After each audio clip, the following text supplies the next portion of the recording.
Buenas tardes, buenas noches a todos. Bienvenidos a la octava sesión de la séptima edición, a su vez, del Día Mundial del Pulmón Crítico.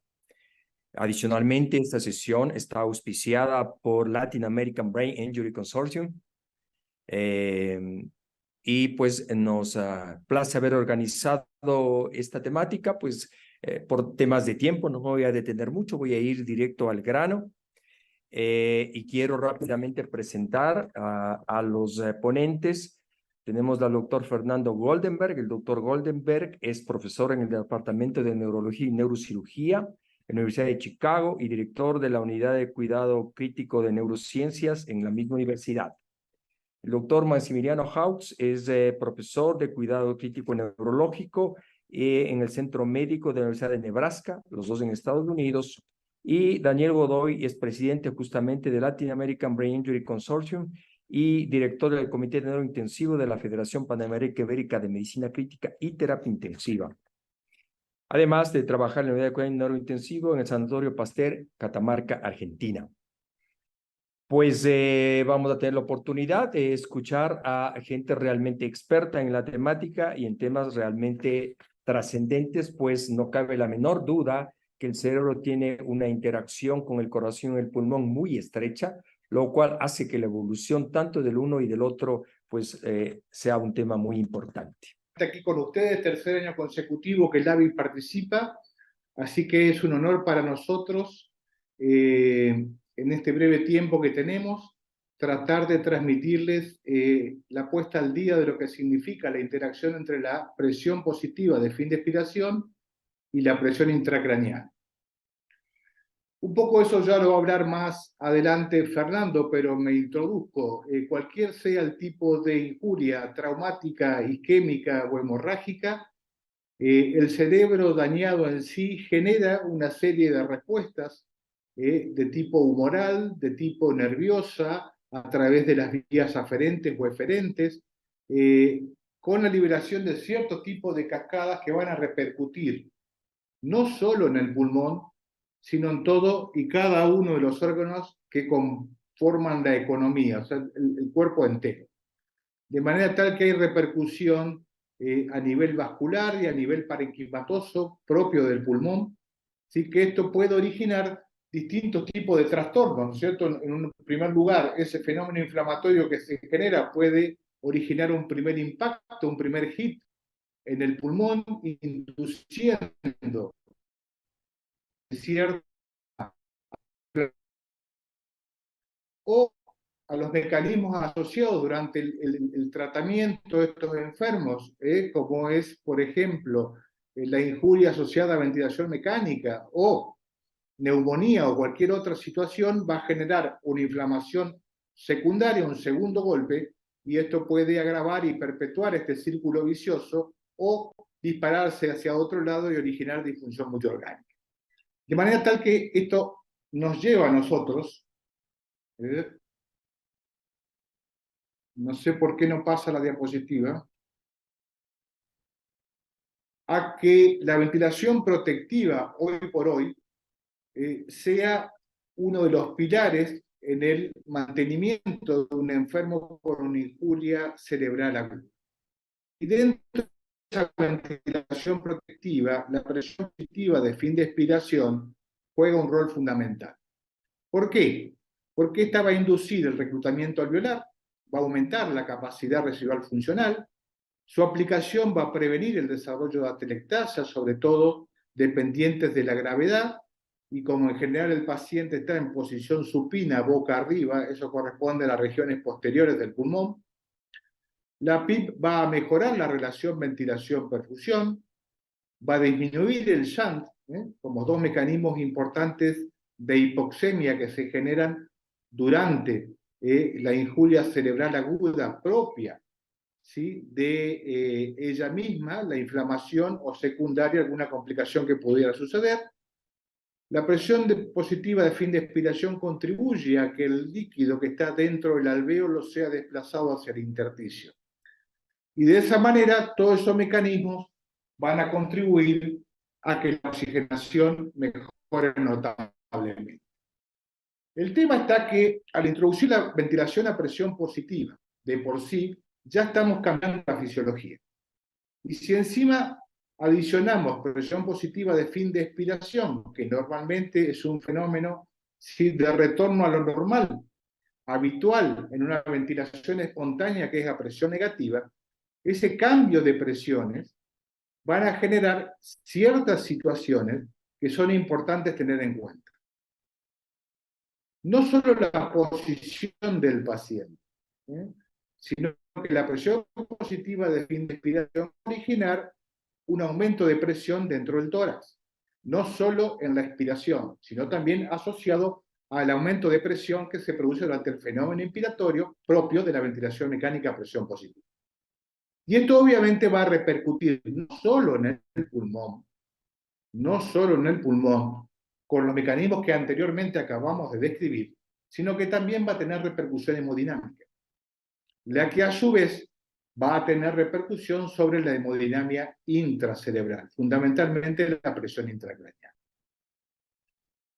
Recuerden ustedes que la transmisión de presiones desde la vía aérea, ¿sí?, hacia el pulmón y en consecuencia al tórax y seguidamente al abdomen o a la cavidad craneana, eso va a depender fundamentalmente de dos cuestiones. Una es la rigidez o elastancia que tenga la pared torácica, y la otra es la complacencia del pulmón. En líneas generales, cuanto más rígida está la cavidad torácica, más se va a transmitir la presión a el tórax y al resto del organismo, ¿no?, entre ellos el abdomen y la cavidad craneana. Y cuanto más complaciente sea el pulmón, más probabilidad hay de que esa transmisión, ¿sí?, se efectúe. Un aspecto muy importante es la teoría de la cascada vascular, la Waterfall Theory, en relación a esta transmisión de presión. En general, la vasculatura cerebral, la microcirculación, funciona como un resistor de Starling. Esto significa de que la presión de entrada, presión arterial media, la que se va a distribuir después de diferente manera en la microcirculación hasta que sale al territorio venoso, ese territorio venoso en realidad tiene, si bien la vasculatura venosa es la más importante dentro de la cavidad craneana, un 70%, podríamos decir que tiene dos partes. Si bien no tiene un tono bien específico como lo tiene el lecho arterial, sí es un lecho compresible, las venas cerebrales.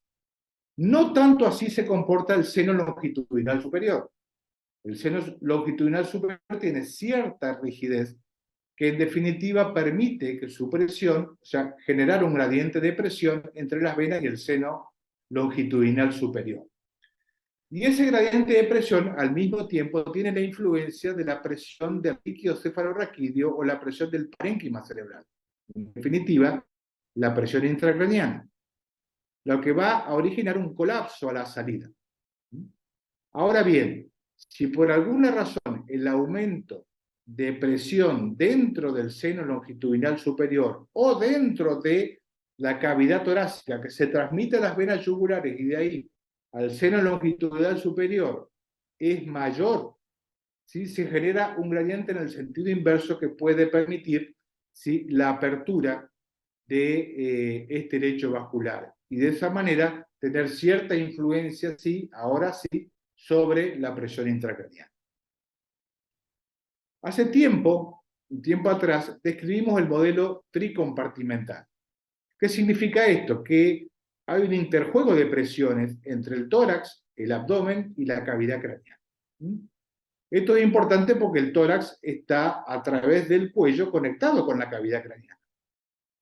Y eso a su vez tiene repercusión no solo sobre las venas yugulares, que son las que van a originar el retorno venoso desde el cerebro a la cavidad torácica, sino también el componente arterial. Y es extremadamente importante tener en cuenta esto, porque tanto el aumento de la presión torácica como el aumento de la presión intraabdominal van a originar ese aumento de presión a nivel del seno longitudinal superior y va a hacer que eso se transmita. Sobre todo teniendo en cuenta que desde el punto de vista anatómico, ¿sí?, hay una continuidad entre el sistema venoso del abdomen, pasando por el tórax, hasta el cerebro, ya que es un sistema que no tiene válvulas, ¿sí?, y que es muy susceptible a ser colapsable ante aumentos de presión importantes.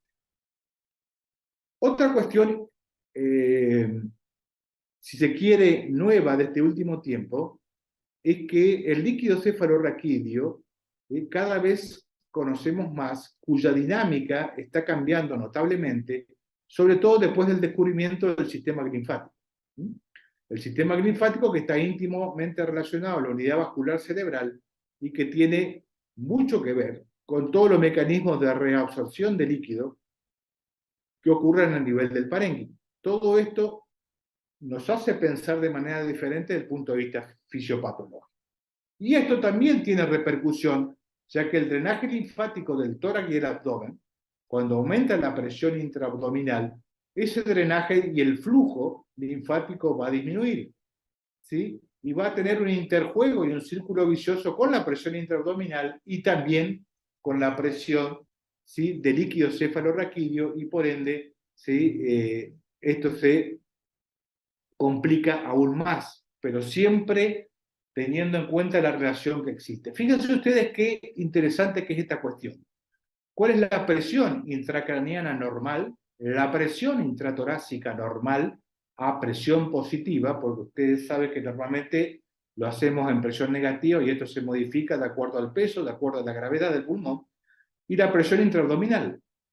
No solo que son similares y que están interrelacionadas entre sí, sino que a la hora de analizar la curva de complacencia, esto significa el cambio de presión a medida que modificamos el volumen, las curvas son bastante similares, de manera tal que esto aún más hace que el modelo tricompartimental tenga su importancia. Y dentro de ello, la utilización de PIP, sobre todo cuando utilizamos PIP de manera inadecuada, contribuye notablemente a cambiar el resto de la fisiología, no solo dentro del tórax, sino también su repercusión con el abdomen o contra la cavidad intracraneal. ¿Qué pasa con la PIP sobre la presión intracraneana, la presión de percusión cerebral o la oxigenación cerebral? Si ustedes analizan la literatura, esto es un scoping review que acaba de ser aceptado para publicación en Journal of Intensive Medicine, donde hicimos un análisis exhaustivo de la literatura.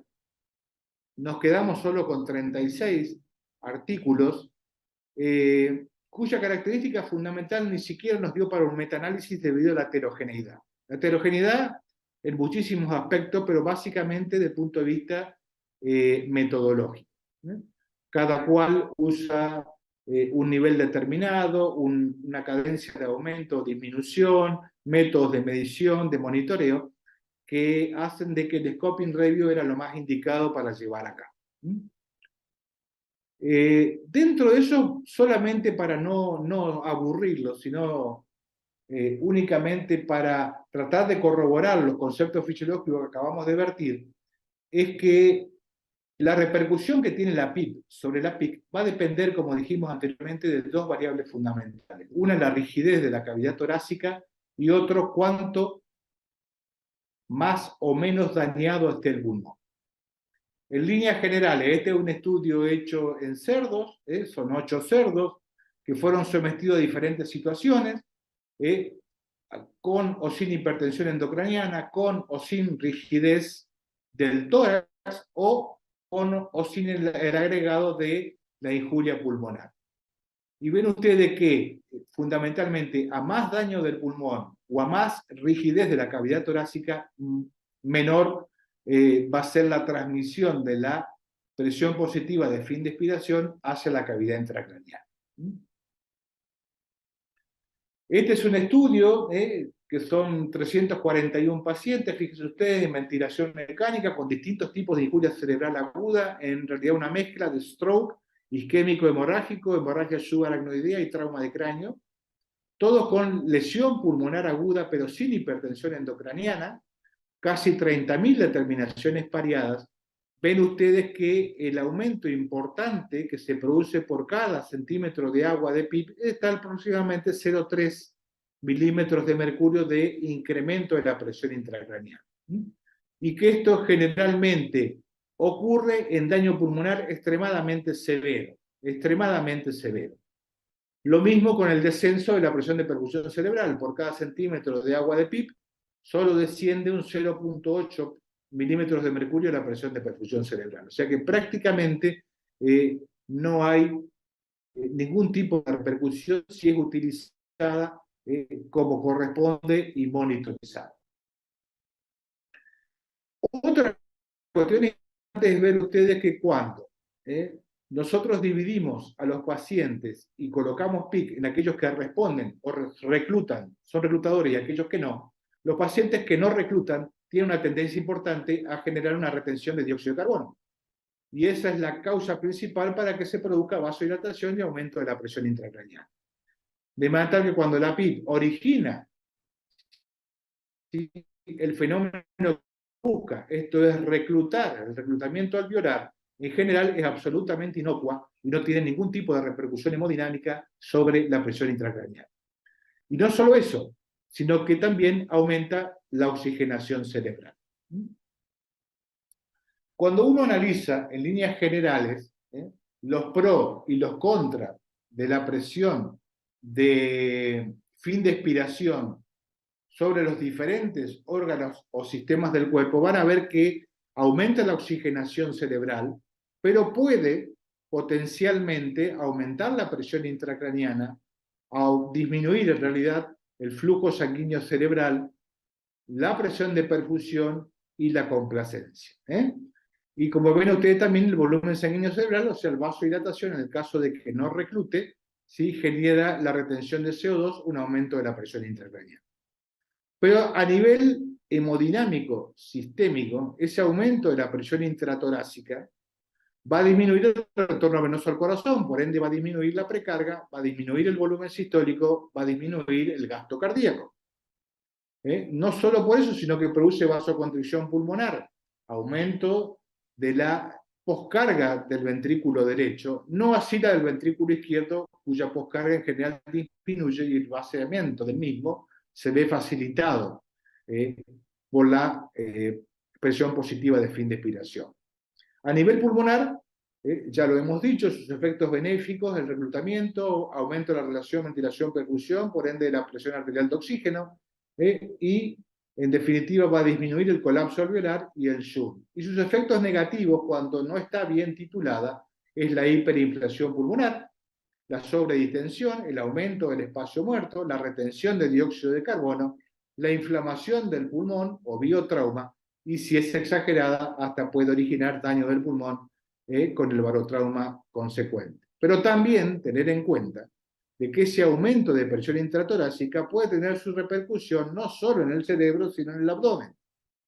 Y así como efectos positivos puede mejorar el retorno venoso hacia el corazón, ¿sí?, pero al mismo tiempo puede originar compresión venosa, sobre todo del lecho esplácnico, renal o hepático, ese aumento de presión con la isquemia consecuente.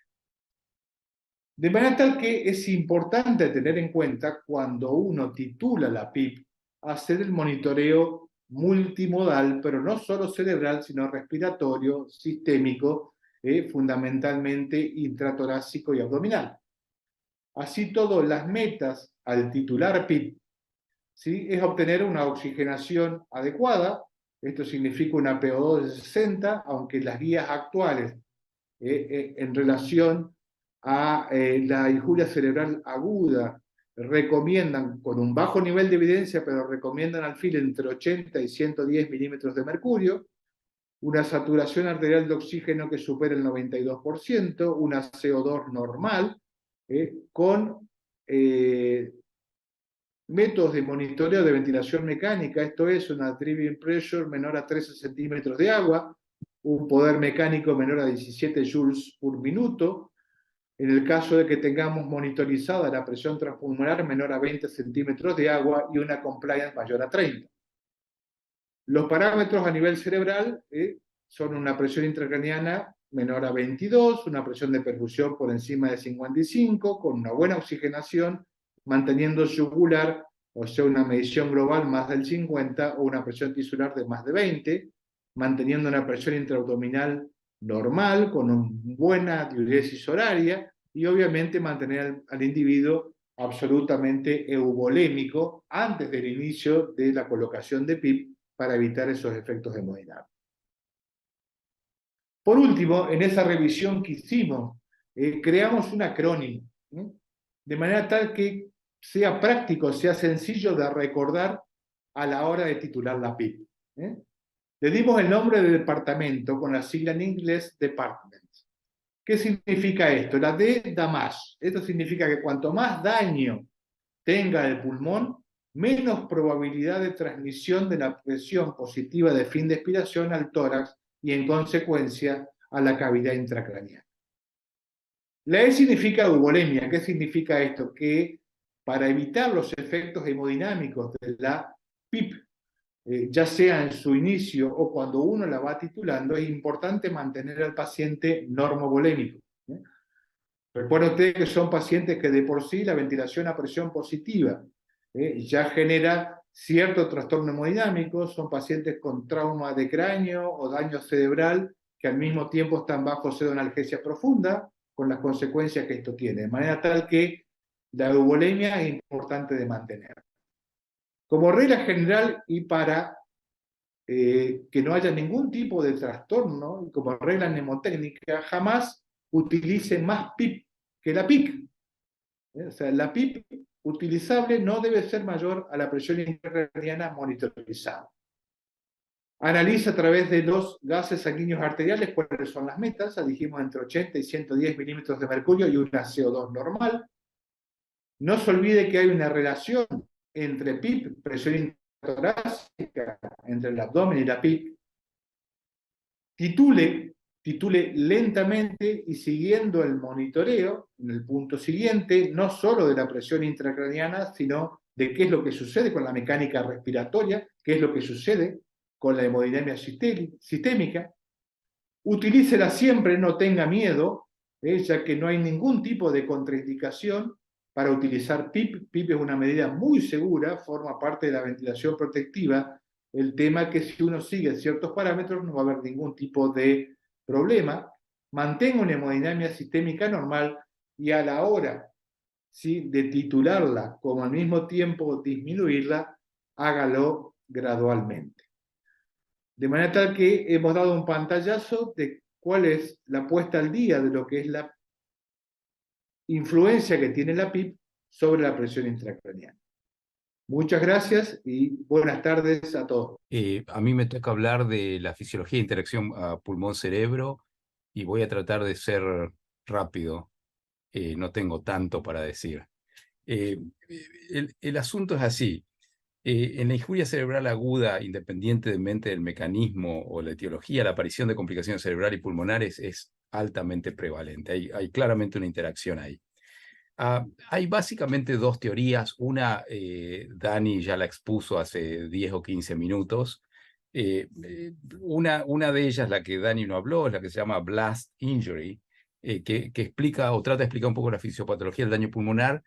Y sucede que cuando hay una injuria cerebral típicamente asociada con aumentos bruscos de la presión intracraniana, hay una tormenta simpática, o sea que hay una salida masiva de catecolaminas. Y esto resulta en un aumento transitorio de la presión intravascular. Hay una ruptura de la membrana alveolo capilar, con compromiso de la permeabilidad vascular, y el desarrollo de edema pulmonar neurogénico, del cual Maxi va a hablar dentro de un rato. La otra teoría es la que Daniel habló, que se llama la del double hit, o el hit doble, o el golpe doble, ¿no? Y el asunto es así. Si ustedes se fijan acá, cuando hay injuria cerebral aguda, hay un montón de citoquinas proinflamatorias, interleuquina 1, 6, 8, factor de necrosis tumoral, que se producen localmente en el cerebro, predominantemente por la microglía y los astrocitos. Y eso es lo que se llama el primer hit. Y luego la alteración de la barrera hematoencefálica hace que esas citoquinas pasen a la circulación sistémica. Primer hit. El segundo hit es que los procedimientos que uno usa para el tratamiento del trauma encefalocraniano, todos los artículos hablan de esto, pero cualquier injuria aguda de hemorragia subaracnoidea de grado severo, etcétera, como por ejemplo la ventilación mecánica, el uso de PIP, procedimientos quirúrgicos, lo que sean, y cualquiera de las complicaciones predominantemente infecciosas o tromboembólicas son las que constituyen el segundo hit. Por lo cual, estos son las dos teorías, BLAS y el doble hit, que soportan, digamos, el daño pulmonar asociado con la injuria cerebral en los momentos agudos, ¿no? Y en general llevan a 2 o 3 cuadros pulmonares bien descriptos. Uno es el edema pulmonar neurogénico, Maximiliano va a hablar en un minuto.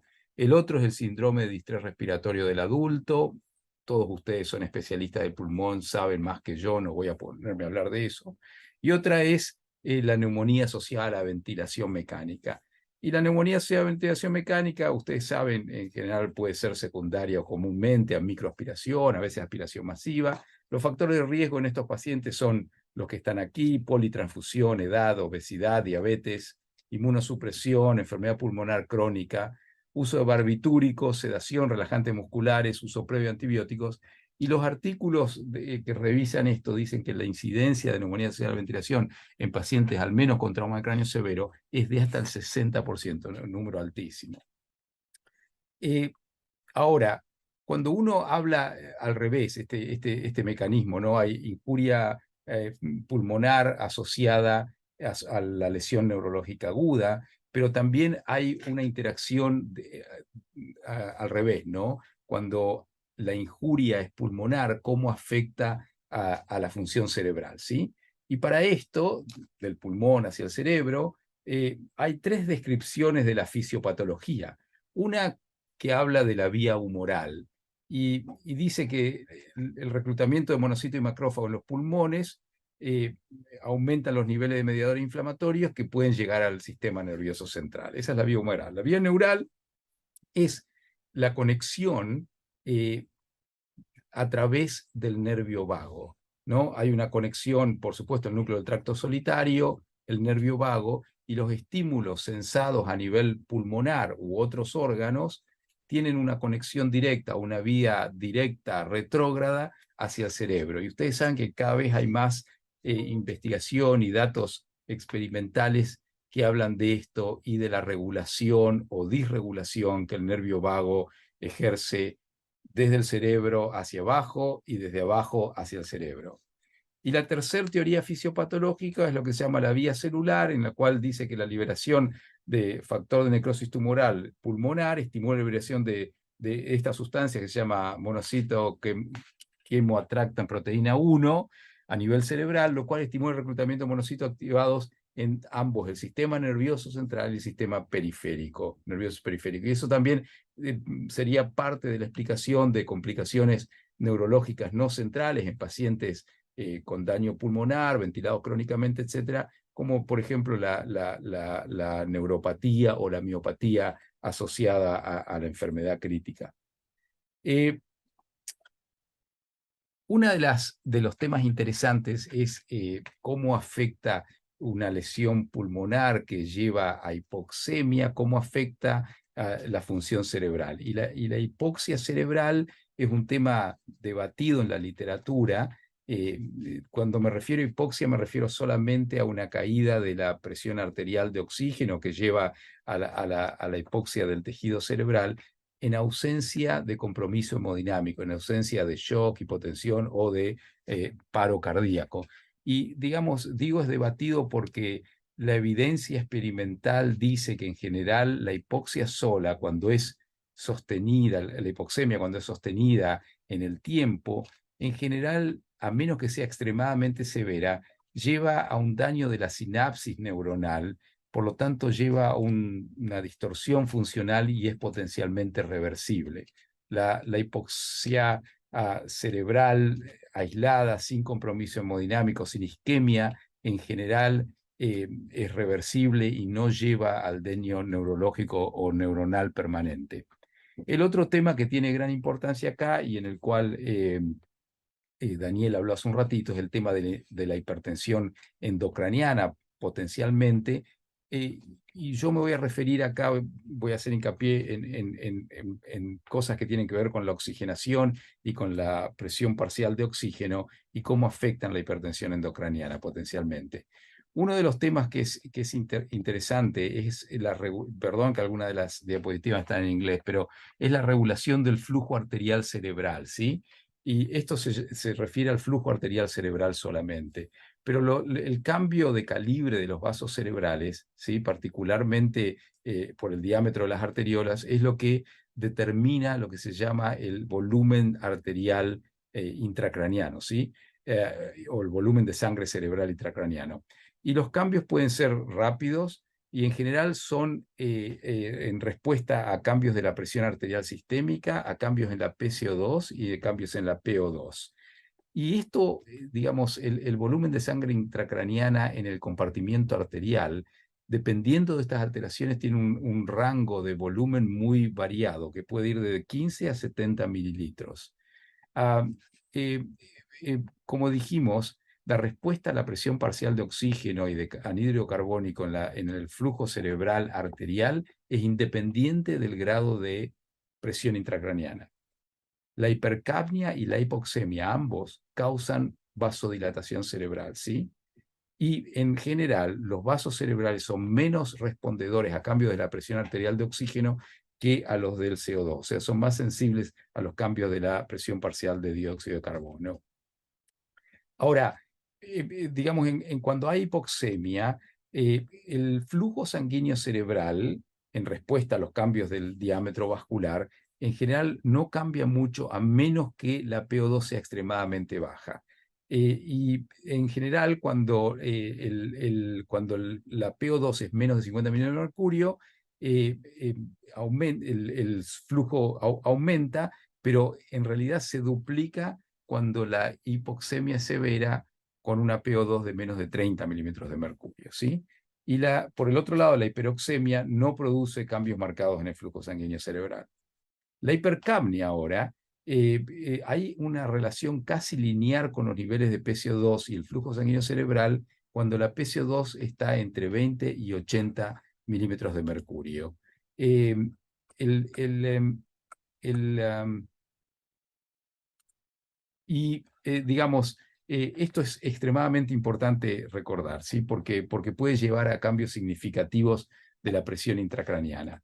Si ustedes se fijan en esta curva de PCO2 arterial en relación con el flujo sanguíneo cerebral, van a ver que cuando la PCO2 es menos de 20, no hay un decremento mayor del flujo sanguíneo cerebral y que en general el flujo sanguíneo cerebral cambia a razón de 2 a 3% por cada milímetro de mercurio de la PCO2 que sube o baja en tanto y en cuando esté entre 20 y 80 milímetros de mercurio. O sea que a medida que la PCO2 sube, hay vasodilatación cerebral y por ende un aumento del flujo sanguíneo cerebral. Lo contrario sucede cuando hay vasoconstricción asociado con hiperventilación o caída de la PCO2.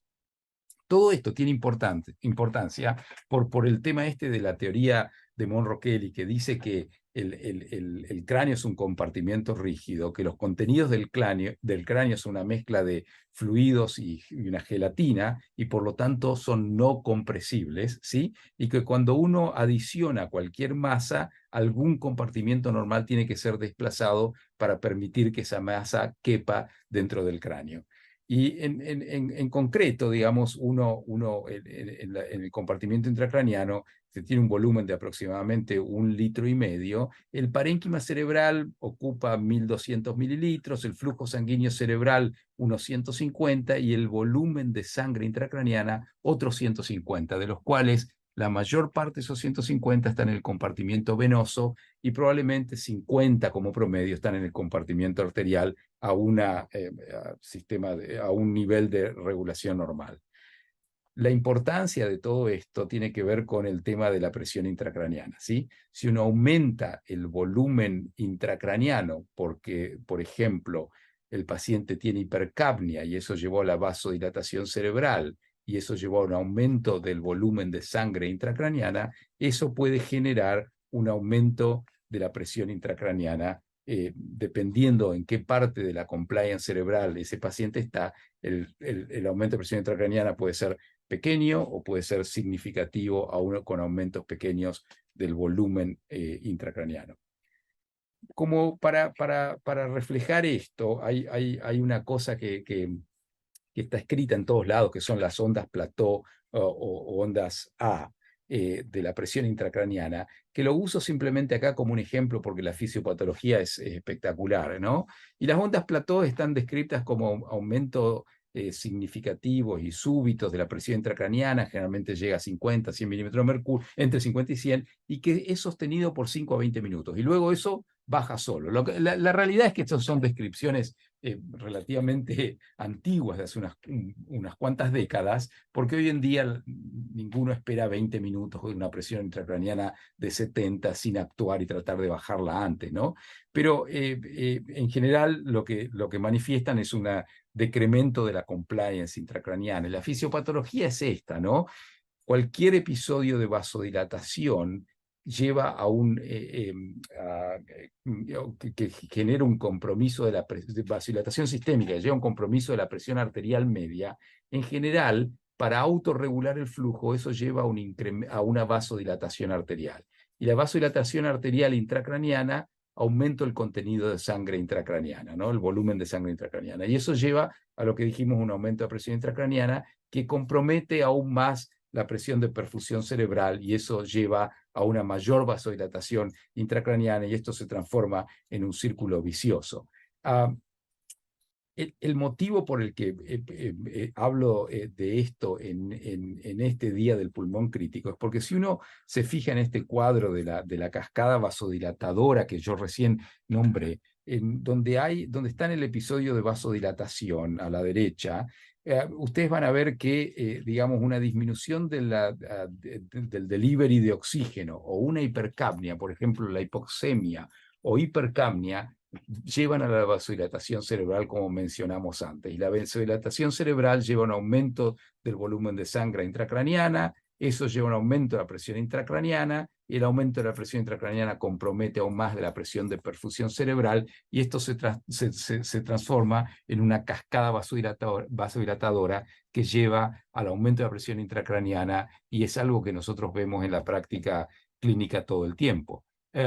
Uno cómo la revierte. Bueno, uno revierte esto, digamos, si tiene hipercapnia, hiperventilando. Uno puede aumentar la presión arterial, usar diuréticos osmóticos, drenar líquido cefalorraquídeo, cualquiera de las medidas en general que uno usa para tratar la hipertensión endocraniana. Pero quería enfatizar el tema de que cualquier situación pulmonar que lleve a cualquiera de los eventos de hipoxemia o hipercapnia puede de esta forma comprometer la dinámica intracraniana. Una de las últimas diapositivas es simplemente para enfatizar un tema que esto es un estudio de flujo sanguíneo cerebral en trauma de cráneo severo, publicado hace ya unos cuantos años, pero un estudio muy lindo. Si ustedes se fijan, en las primeras 24 horas luego del trauma de cráneo severo, sin manipular la presión arterial o la PCO2 o la PaO2, hay una disminución del flujo sanguíneo cerebral asociada simplemente a la fisiopatología del TEC severo. Con lo cual, lo que quiero decir acá es que cualquier otra cosa que promueva más injuria, hipoxemia, hipercapnia, etcétera, compromete el pronóstico y aumenta el daño neurológico en pacientes con lesión con injuria cerebral aguda, sobre todo en las primeras horas. Como resumen, digamos, de esta interacción entre pulmón y cerebro, es este cuadro que habla de cómo hay cosas que van de arriba hacia abajo, lesión neurológica que hablamos, los mecanismos neuropéptidos, el nervio vago, trastornos endocrinológicos, citoquinas inflamatorias, etcétera, que desencadenan daño pulmonar potencialmente, y cómo las cosas que van de abajo hacia arriba, del pulmón hacia el cerebro también, a través de todos estos mecanismos nombrados acá, pueden afectar la función y la dinámica intracraniana. Y por último, quiero simplemente mostrar esto que está saliendo cada vez más. Esto es un artículo publicado en Science, me olvidé de poner la fecha, pero es octubre de este año, o sea, hace un mes. Y habla de los desórdenes neurológicos que suceden después de la neumonía severa y que están asociados con la translocación de bacterias endógenas de los pulmones hacia el cerebro. La translocación bacteriana del pulmón en conexión con el cerebro y las alteraciones del microbioma son situaciones que están empezando a describirse cada vez más, pero podrían ser parte de la explicación de por qué pacientes con injuria pulmonar aguda tienen disfunción neurológica, encefalopatía séptica, como uno lo quiera llamar, y cómo y por qué algo de esta disfunción neurológica a veces se mantiene en el tiempo con deterioro cognitivo de los pacientes, muchos de ellos volviendo a la normalidad, pero algunos de ellos no necesariamente. Muchas gracias. Bueno, mi tema es edema pulmonar neurogénico, que no caprichosamente le puse neurocardiogénico. Uno de los puntos que voy a tratar de hacer hoy es justamente la intrincada relación entre los tres sistemas. No tengo conflictos de interés.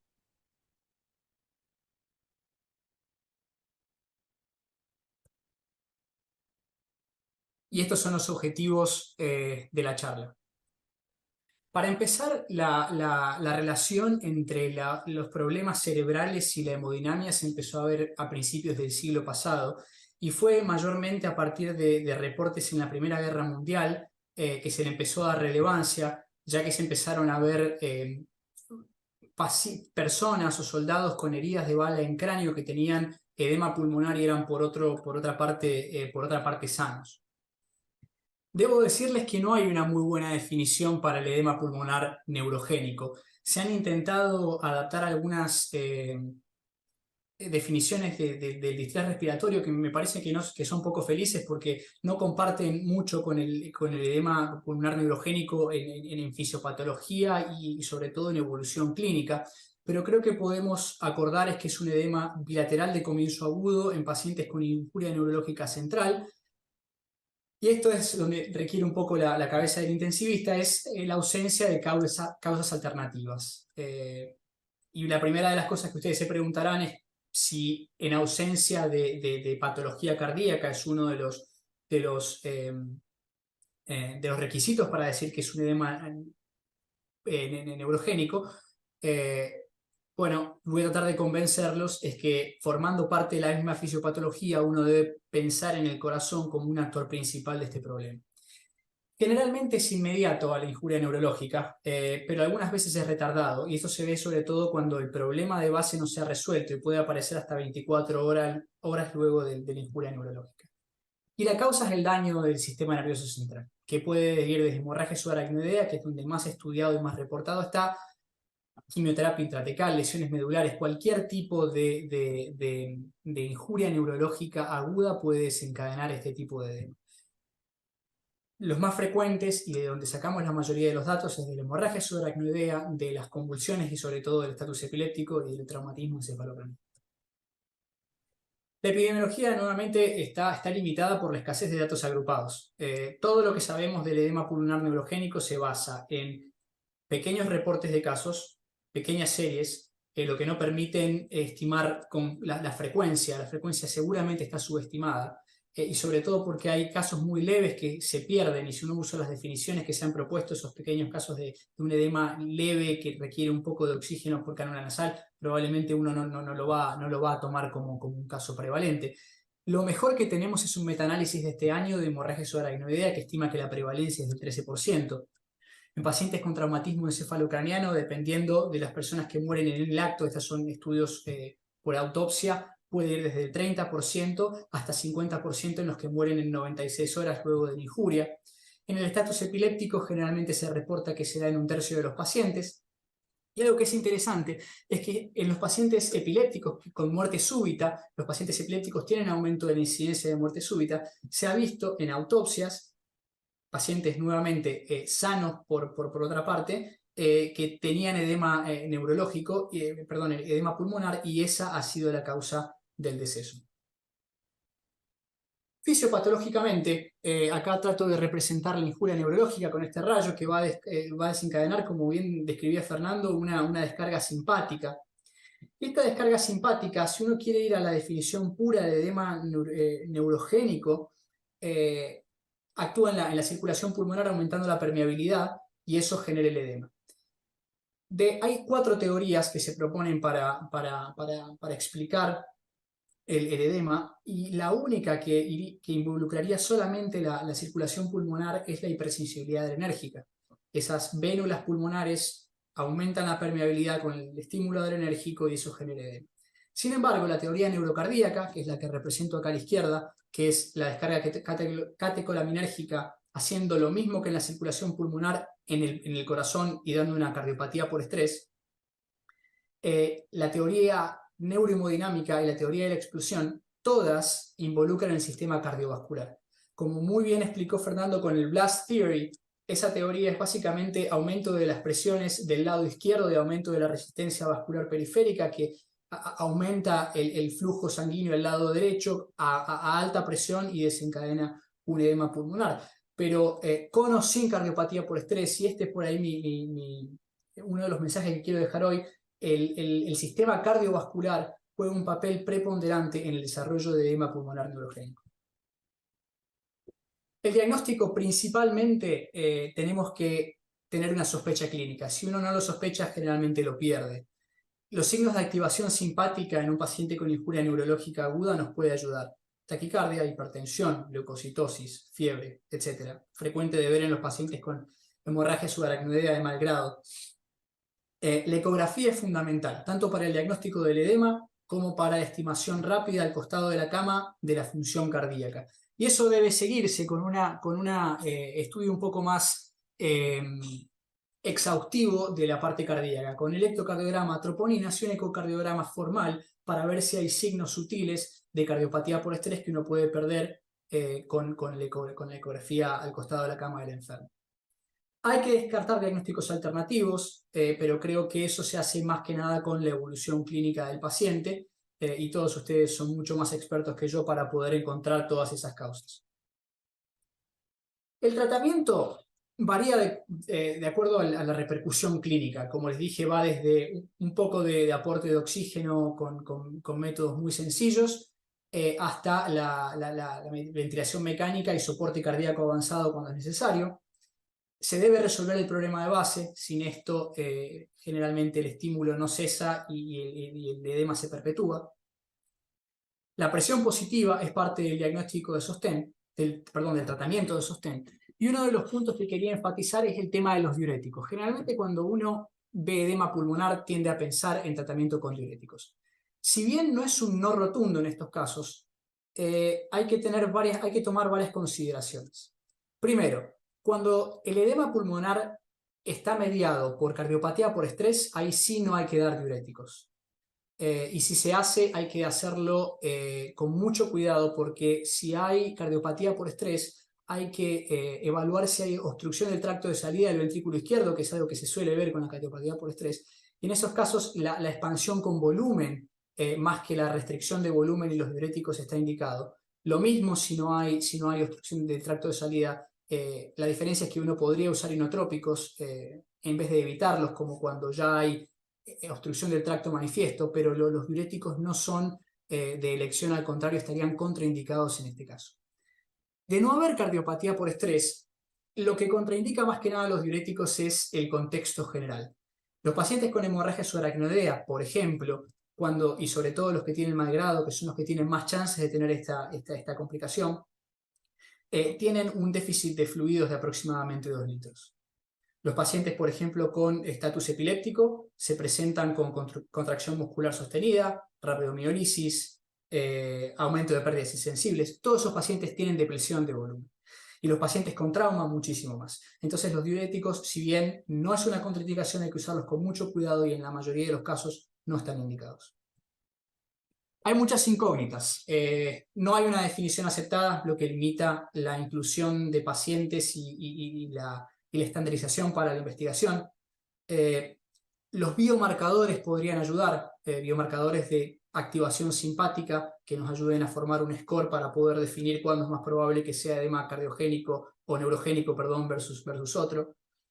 También está, por ejemplo, donde se sabe más, nuevamente, en hemorragia subaracnoidea, se dice que el edema pulmonar neurogénico aumenta la mortalidad y aumenta la incidencia de vasoespasmo. La verdad, no se sabe si es un contribuidor independiente a los malos resultados clínicos o es solamente un marcador de severidad de la enfermedad. Eso queda por ser dilucidado. Finalmente, el tratamiento se podrían y se plantean, y hay reportes de casos de tratamientos con bloqueantes adrenérgicos o vasodilatadores pulmonares, pero a ciencia cierta no hay suficiente evidencia para recomendarlos. Lo que sí es cierto que la mayoría de los estudios experimentales en animales que nos ayudan a probar nuestras teorías sobre el edema pulmonar neurogénico utilizan bloqueantes adrenérgicos, y cuando esos animales son expuestos a una injuria neurológica no desarrollan edema agudo del pulmón. Y finalmente, el edema pulmonar es subdiagnosticado, la sospecha clínica es fundamental para el diagnóstico, el tratamiento consiste en resolver la causa de base, brindar soporte vital y depende principalmente de la presencia o ausencia de afección cardíaca con cardiopatía por estrés, con o sin obstrucción del tracto de salida del ventrículo izquierdo. Aquí les dejo mis contactos para futuras interacciones y mi email porque estoy cambiando de equipo. Muchísimas gracias nuevamente por su atención y por la invitación. Muchísimas gracias, Maximiliano. Muy claro.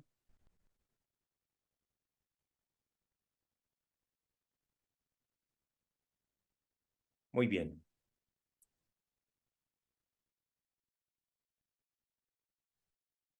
Lamentablemente, en honor al tiempo, como veníamos retrasados, no voy a poder hacer las preguntas que había anotado acá en mi papel, ¿no?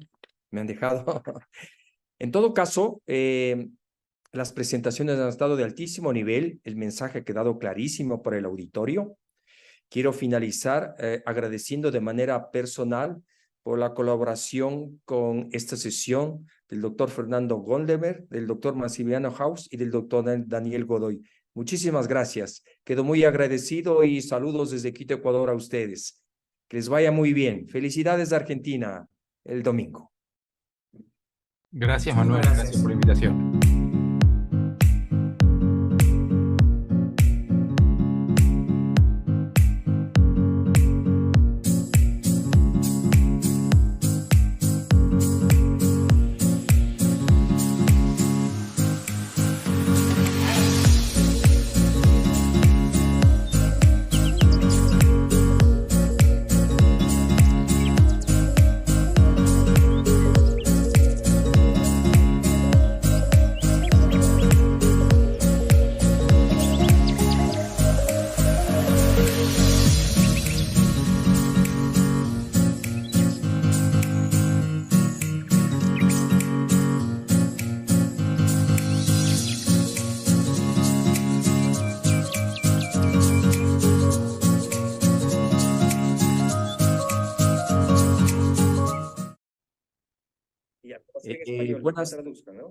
Buenas tardes, buenas noches a todos. Quiero expresar el agradecimiento de parte del comité organizador del Día Mundial del Pulmón Crítico. Esta es su 7ª edición. Ha sido una iniciativa que ha ido creciendo de a poco. Cada vez la gente que asiste y se inscribe es mayor. Pasaron los 3,000 inscritos en esta oportunidad y pues cada vez vamos creciendo y esperamos que con el apoyo de todos ustedes la situación siga mejorando. Agradezco nuevamente por el apoyo y adelante, por favor.